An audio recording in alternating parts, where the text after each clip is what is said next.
from the point of view of Trillium Awakening, we see ourselves as a dual aspect and a non-dual aspect, or a finite aspect and an infinite, or a human and a divine. And that we're constantly flowing back and forth through these states. During the day, while we're awake, typically we're in a dual state. At night, we sort of fall into a non-dual state as we sleep, especially deep sleep. But there are times as you progress along this path that you can actually experience non-dual states, awake and not sleeping. And that's what we're hoping to go. But you're constantly going through this. And the middle here, this core paradox, is this sense of, or sometimes it's called the core wound, or it used to be.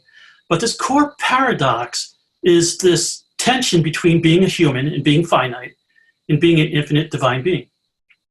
And we all feel this as an existential angst. Some people actually feel it as a terror because the finite part of self, for some reason, is terrified of its infinite aspect. And it's because the finite part thinks it's going to be annihilated if it falls into its infinite self. Now, consciousness underlies all of this.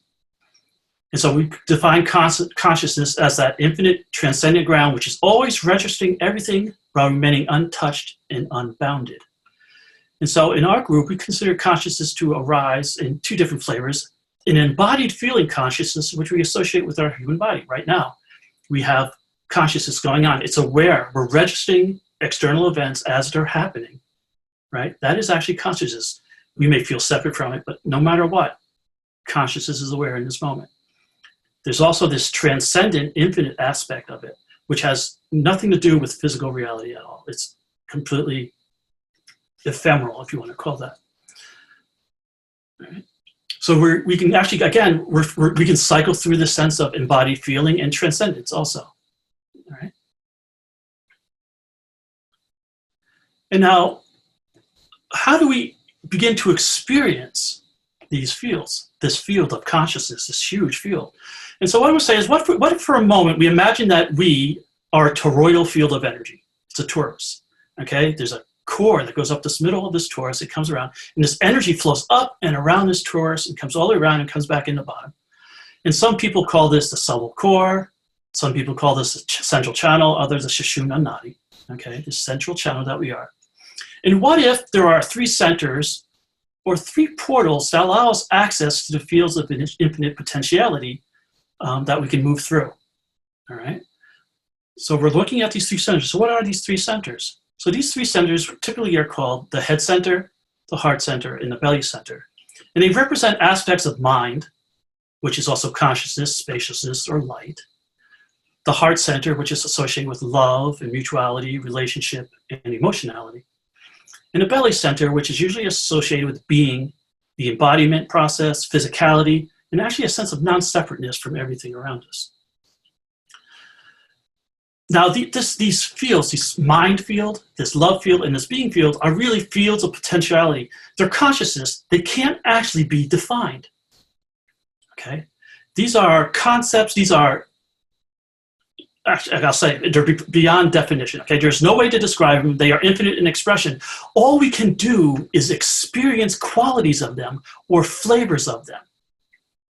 Okay, so these fields have some type of flavor to them, okay? But let's actually think about this in reality. This field of potentiality, which we thought, let me go back, is three centers, is actually mind, heart, and being are actually all flavors of this thing that we call consciousness. Okay, it's actually all one field, and some of that field has a sense of being to it. Some of that field has a sense of heart. Some of that field has a sense of mind. Okay, and you can see this is sort of reflected in the yoga field, where they have the koshas or the shis, or the layers of the various body. They have a physical body layer, an energy body level layer, an emotional body, which we associate with heart, a wisdom body and mind. Okay, so this is not just something that's associated with Trillium Awakening. And I'm going to stop the share there for a second. And so we're not the only approach to have three body centers.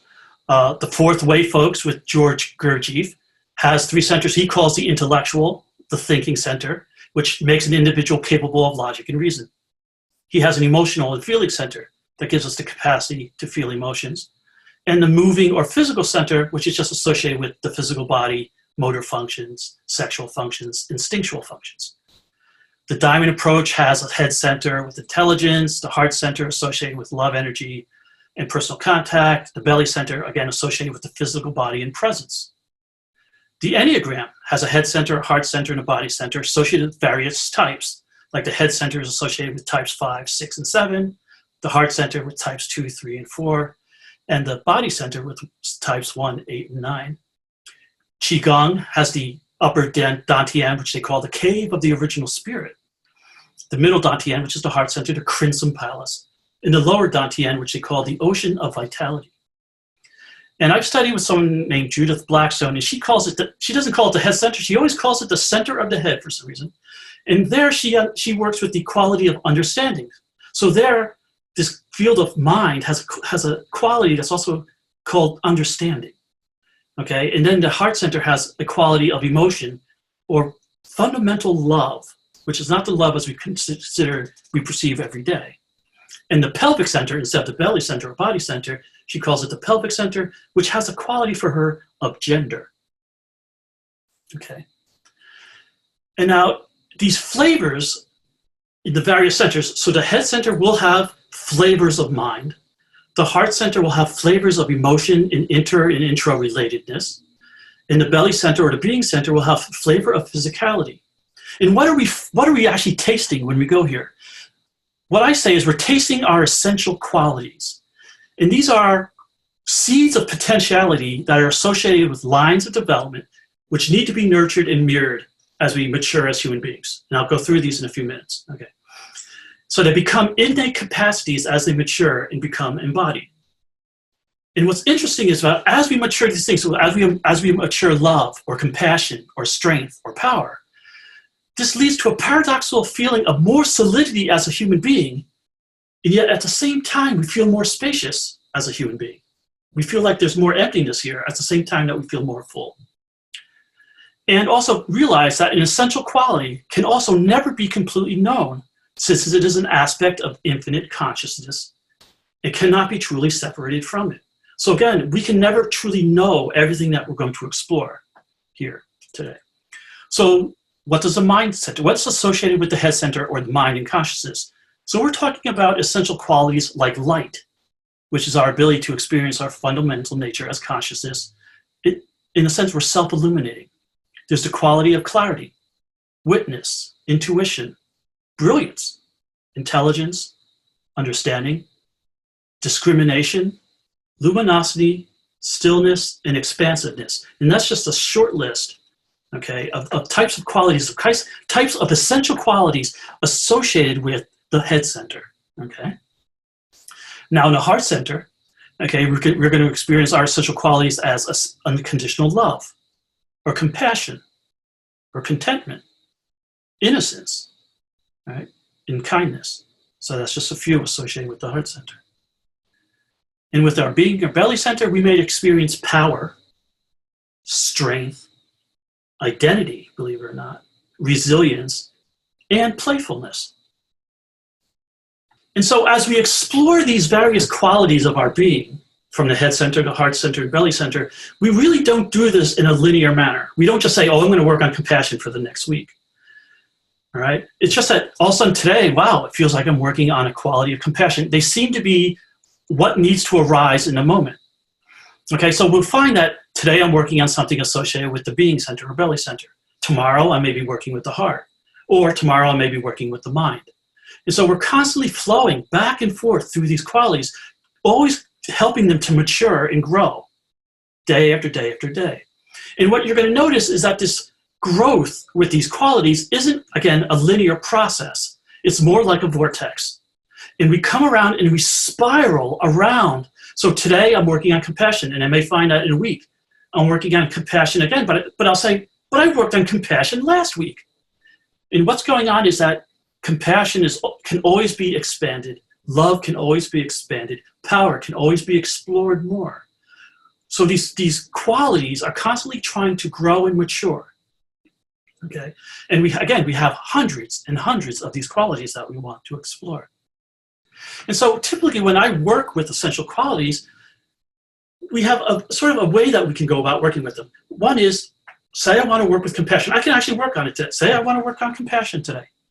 So what I might do is I'll go up and I'll look up the official, or stillness here. I'll do the example here. I have stillness here.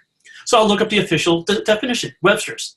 A state of freedom from storm or disturbance, near a complete absence of sound, restraint from speaking. That's nice. Gives me an idea of what stillness is. Then I may look up synonyms or related words. I'm trying to get an understanding of what does stillness mean to people. Okay, it's a sense of calm or peace or placidity, quiet or repose, restfulness, serenity, or tranquility. Okay, then you can look up related words. Okay, and then you can look up antonyms. What is it? It's not bustle. It's not clamor or commotion or pandemonium or tumult or unrest. And then I might go and say, well, what's my definition of it? This is where I'll start. A state of my being when there's no need for motion or movement. Because that's what I experience. And now we start looking at it, how does it show up in my life? What's the experience I've had with stillness? Or no stillness? When things aren't still? Right? How do I experience this in the body? How does stillness actually register in my physical body?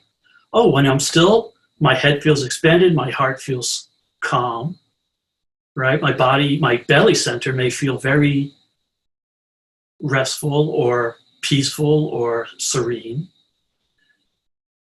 And when I'm not still, my body may feel agitated. I may feel energy flowing very strongly around my body. So we start exploring these qualities as they actually physically impact us. So we can explore any of these qualities in this way. And what we want to get to is a point where we can no longer come up with anything. The point of, I don't actually know what stillness is. And that's when inquiry starts. That's when we say, I don't know. Let me sit here in a meditative state and ask. I actually don't know what stillness is.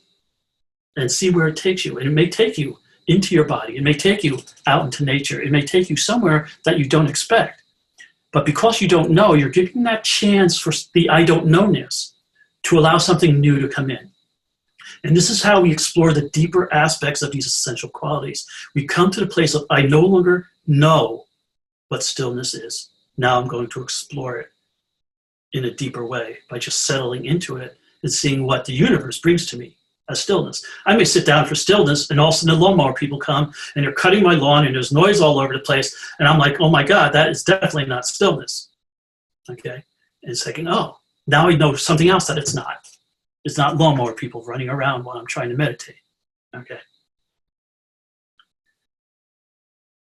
So in an ideal situation, and again, I'm talking about ideal situations right now because most of us don't sit around and say, oh, I'm going to work on compassion right now. Oh, I'm so free that my mind and heart and being are so free that these things are naturally coming up. So we're looking at an ideal situation here, okay? And the way I see this working is the heart is sitting here and the heart says, heart has a desire to create something. And the mind says, oh, I have the intelligence to create this. So the mind has intelligence to create this, okay? And being, the physicality has the ability to create this, okay? And this is what people call being in the flow.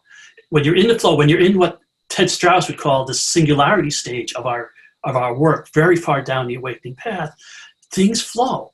The heart has a desire, the mind has the intelligence, the being has the capacity to create. And this is being in the flow. This would be the ideal situation of a human being. And most of the time, you may just be sitting around and saying, wow, being just wants to be still right now. And then all of a sudden, being will come back and say, no, let's create this. I want you to do this. So it causes you to get into motion.